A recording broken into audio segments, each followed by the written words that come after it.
Φορά που γνώρισα τη χαρά της συλλογής ήταν καλοκαίρι. Ήμουν πολύ μικρή και βρισκόμασταν σε διακοπές με την οικογένεια και τον νονό μου. Μια μέρα που πήγαμε στην παραλία, ο νονός μου έμαθε τι είναι τα κοχύλια. Μέχρι τότε δεν παρατηρούσα τη διαφορά τους με τις πέτρες. Μου μίλησε για την ιστορία ενός κοχυλιού, για το ότι πριν βρεθεί στα χέρια μου άδειο βρισκόταν στη θάλασσα. Μάλιστα ότι ήταν το σπίτι ενός θαλάσσιου ζώου.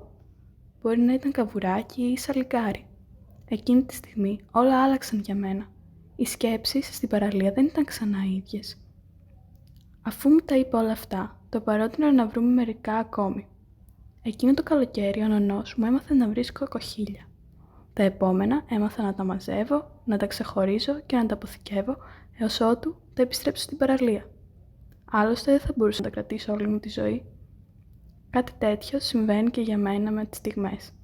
Οι στιγμές αποτελούν το σπίτι κάποιου από εμάς για λίγο χρονικό διάστημα.